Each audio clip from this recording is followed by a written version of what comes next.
오늘 우리에게 주신 하나님의 말씀은 로마서 6장 8절로부터 14절까지 말씀입니다. 만일 우리가 그리스도와 함께 죽었으면 또한 그와 함께 살 줄을 믿노니 이는 그리스도께서 죽은 자 가운데서 살아나셨음에 다시 죽지 아니하시고 사망이 다시 그를 주장하지 못할 줄을 알미로다. 그가 죽으심은 죄에 대하여 단번에 죽으시며 그가 살아계심은 하나님께 대하여 살아계심이니 이와 같이 너희도 너희 자신을 죄에 대하여는 죽은 자요 그리스도 예수 안에서 하나님께 대하여는 살아있는 자로 여길지어다. 그러므로 너희는 죄가 너희 죽을 몸을 지배하지 못하게 하여 몸의 사욕에 순종하지 말고 또한 너희 지체를 불의의 무기로 죄에게 내주지 말고 오직 너희 자신을 죽은 자 가운데서 다시 살아난 자 같이 하나님께 드리며 너희 지체를 의의 무기로 하나님께 드리라. 죄가 너희를 주장하지 못하리니 이는 너희가 법 아래에 있지 아니하고 은혜 아래에 있음이라. 아멘. 우리는 모두 구원을 받았지만 여전히 죄의 유혹 속에 흔들릴 때가 많습니다. 마치 옛사람이 아직 살아있는 것처럼 욕망에 휘둘리거나 반복되는 실패 앞에서 낙심하는 것처럼 말이죠. 그러나 바울은 오늘 본문에서 우리에게 분명히 말합니다. 우리는 죄에 대하여 죽었고 하나님께 대하여 살아있다. 이 진리를 붙잡을 때 우리는 흔들리지 않는 믿음으로 다시 바르게 설 수 있게 됩니다. 존 오웬 목사님은 죄 죽이기라는 책에서 이렇게 말했습니다. 매일 죄를 죽이지 않으면 우리의 영이 죽습니다. 죄에 대하여 죽었다는 사실을 날마다 새롭게 확인하지 않는다면 우리는 여전히 죄의 종처럼 끌려다니며 살게 됩니다. 하지만 복음은 우리에게 분명히 새로운 신분을 주었습니다. 오늘 말씀을 통해 불쑥불쑥 되살아나는 우리의 옛 자아와 죄에 대하여 나는 그리스도와 함께 죽었고 다시 산 자임을 분명히 선언할 수 있는 이 시간이 되시기를 주님의 이름으로 축복합니다. 바울은 우리가 그리스도와 함께 죽었으면 또한 그와 함께 살 줄을 믿는다라고 선언합니다. 예수님께서 십자가에 죽으실 때 우리의 옛사람도 함께 죽었습니다. 그리고 그분이 사망을 이기고 부활하셨을 때 우리도 새로운 생명으로 살아나게 되었죠. 예수님께서는 이제 다시는 죽지 않으십니다. 이는 예수님께서 완전히 죽음을 이기신 것이며 더 이상 죽음이 주장하지 못하게 된 것입니다. 여기서 바울이 말하는 주장하다라는 말의 원어는 퀴리 유어로 주가 되다, 주인 노릇하다, 지배하다라는 뜻입니다. 즉 예수님께서 죽음을 이기시고 죽음의 지배력을 완전히 무력화하셨다는 것입니다. 이에 예수님과 함께 죽고 살아난 우리도 죽음의 지배에서 완전히 해방되었습니다. 또한 10절에서의 말씀처럼 예수님의 죽으심은 죄에 대하여 단번에 대속을 이루신 완전한 죽음이요 하나님을 향한 부활과 살아계심은 영원한 삶을 뜻합니다.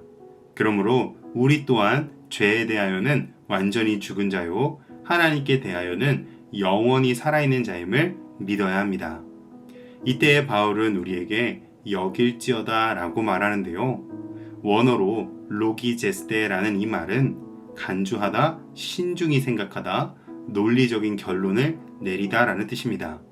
이 말은 합리적인 이성을 총동원하여서 매우 분명하고 확실한 결론을 도출해냈다는 뜻입니다. 다시 말하면 바울은 예수님의 죽으심과 부활을 믿고 우리도 예수님과 연합하여 죄에 대하여 죽고 하나님께 대하여 산 것이 너무도 확실하고 자명한 진리임을 우리는 깨달아야 한다는 것입니다. 그런즉 오늘 우리는 강한 확신을 가지고 이렇게 선포해야 합니다. 나는 죄에 대하여 분명히 죽었다. 그리고 나는 예수님과 함께 살아났다. 이 믿음의 고백이 우리의 정체성이며 죄를 이기는 능력이 되는 줄로 믿습니다. 이어 12절로 14절에서 바울은 이런 믿음의 확신이 우리 실제 삶에서 어떻게 나타나야 하는지를 전합니다. 첫째는 죄가 우리의 몸을 지배하지 못하게 해야 합니다. 죄는 우리의 죽을 몸을 통해 사욕을 불러일으킵니다. 그러나 성령 안에 사는 사람은 더 이상 그런 죄의 요구와 유혹의 지배 아래 있지 않습니다. 하나님의 사람은 노아가 시대의 흐름을 따르지 않았던 것처럼, 요셉이 보디발의 아내의 유혹을 뿌리칠 수 있었던 것처럼, 비느하스가 민족의 죄악을 끊고 단죄할 수 있었던 것처럼, 사울을 죽일 수도 있었지만 인내한 다윗처럼 죄악의 유혹을 거절할 수 있는 것입니다.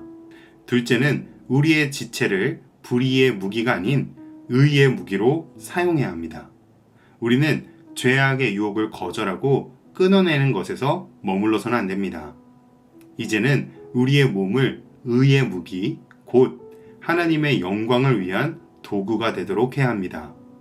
우리 삶에서 더러운 것을 치워내는 것에서 끝나는 것이 아니라 이제는 새롭고 깨끗한 것으로 가득 채워야 하는 것이죠.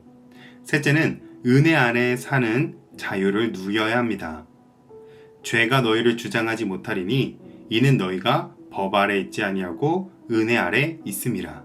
우리는 우리가 죄책감과 두려움과 불안함 가운데 있는 것이 아니라 하나님의 긍휼과 사랑과 은혜 아래 있음을 잊지 말고 분명히 기억해야 합니다. 우리의 모든 삶 한가운데에 하나님의 은혜가 있습니다. 그 은혜를 확신할 때 우리는 날마다 천국의 기쁨과 감사 속에 살아갈 수 있습니다. 이 모든 것이 바로 복음으로 산다는 것입니다. 이처럼 복음으로 산다는 것은 단순히 신학적인 교리에 동의한다는 것이 아닙니다. 실제로 죄에 대하여서 죽고 하나님께 대하여 살아나는 자로서 살아내는 것이죠. 그러므로 오늘 우리 모두는 날마다 복음의 능력을 붙들고 은혜 아래 살아가는 자유와 기쁨을 누리시기를 주님의 이름으로 축복합니다. 기도하겠습니다.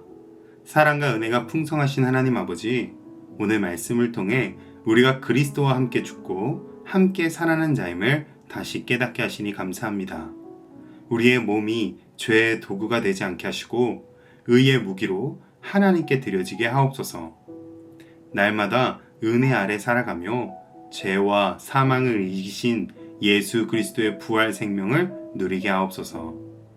우리의 가정과 교회 위에도 복음의 능력이 임하여서 기쁨과 감사가 충만하게 하옵소서. 예수님의 이름으로 기도합니다. 아멘.